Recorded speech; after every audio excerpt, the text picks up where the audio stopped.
দীর্ঘ ৫০ বছর ধরে ১ টাকার বিনিময়ে শিক্ষার আলো ছড়িয়ে দেওয়া এমনই এক অনন্য মানুষ লুৎফর রহমান। গ্রামের ছেলে বুড়ো সবাই যাকে ডাকেন লুৎফর মাস্টার নামে। আবার অনেকের কাছে তিনি পরিচিত ১ টাকার মাস্টার হিসেবেও। এটা কোন শূন্য যোগ মজার গাড়ি 4-5।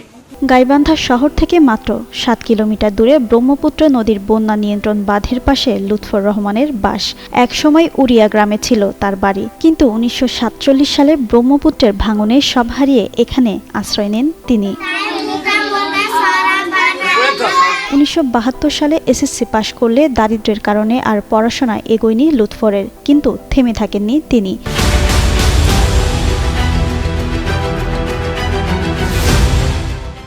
নিজের শিক্ষা জীবনে দারিদ্র্য থাকলেও অন্যের ক্ষেত্রে সেটাকে দেয়াল হতে দেননি। গ্রামের শিশুদের স্কুলে যাওয়া হলেও পড়াশোনায় পিছিয়ে পড়া, প্রাইভেট টিউশন করানোর সামর্থ্য না থাকা, এসব দেখে তিনি সিদ্ধান্ত নেন নিজেই তাদের পড়াবেন।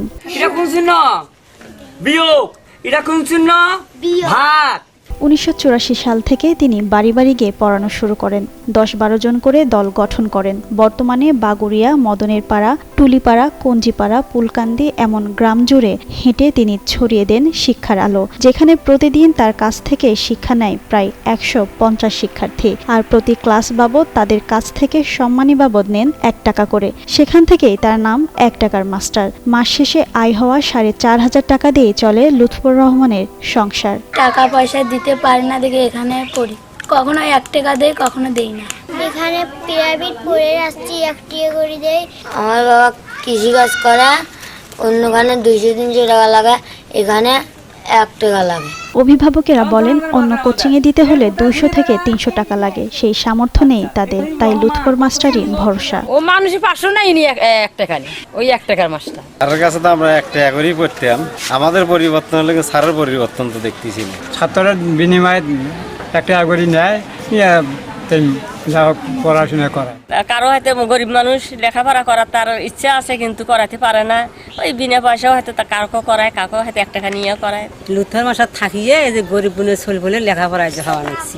এতে গার্জিয়ানেরা প্রাইভেট খরচ দিতেও পারে না, তার কারণে এই লুৎফর স্যারের কাছে আসে লেখাপড়া করার জন্য। ইনি সামান্য টাকা নেন, ১ টাকা নেন, এর জন্য এখানে আসে লেখাপড়া করতে। আর লুৎফর মাস্টার বলেন ওরা বড় হবে, মানুষ হবে। শিক্ষা ছাড়া কোনো জাতি উন্নতি হয় না। গরিব মানুষের সন্তানরা যেন লেখাপড়া থেকে বঞ্চিত না হয়, এটাই তার চেষ্টা। আমি ১ টাকা করি নেই, ১ টাকা দিতে পারে না, ওদেরকে আমি বিনা পয়সায় পড়াই। আমার এটাই সবচেয়ে আনন্দ। এই ছেলেদের পড়াশোনা করায় আমার সবচেয়ে বড় আনন্দ। আমার ছেলেবেলে লেখাপড়া প্রেসিডেন্ট হতে পারে, আমার ছেলেবেলে লেখাপড়া ডিসি হতে পারে, আমার ছেলেদের মিনিস্টার হতে পারে, এই তাদের আকাঙ্ক্ষা। ছেলেমেয়েরা আত্মশিক্ষা গ্রহণ করিয়া পিতা মাতার মুখে হাসি ফুটেবে, আমার মুখে হাসি ফুটেবে, এই আমার ডিসিশন। তার এই মহৎ উদ্যোগে মুগ্ধ উপজেলা নির্বাহী কর্মকর্তা জানান জাতীয় পর্যায়ে স্বীকৃতি দেওয়ার কথাও ভাবছেন। আমরা চাই তাকে আরো ভালো পরিসরে এবং আমাদের প্রয়োজনে আমরা তাকে জাতীয় পর্যায়ে যদি কোনো স্বীকৃতি দিতে পারি, সেভাবে আমরা যদি কোনো কিছু করতে পারি তার জন্য, তাহলে এটা দৃষ্টান্ত হবে এবং অনেকে অনুপ্রাণিত হবে। আমরা চাই আরো ভালো মানুষ এভাবে বের হয়ে আসবে আমাদের সমাজে। দারিদ্র্যের জীবন, নদী ভাঙনে সব হারানো, এসব কোনো কিছুই লুৎফর রহমানকে থামাতে পারেনি। প্রায় ৪ দশক ধরে তিনি নিজের সামর্থ্য অনুযায়ী জ্বালিয়ে রেখেছেন শিক্ষার প্রদীপ। ১ টাকা নেহাতি অল্প, কিন্তু এই ১ টাকার মধ্যেই লুকিয়ে আছে অসংখ্য শিশুর ভবিষ্যতের আলো। জিন্নাত আরা ঋতু, যুগান্ত নিউজ। কথা শুনবেন, শিক্ষকের কথা শুনবেন।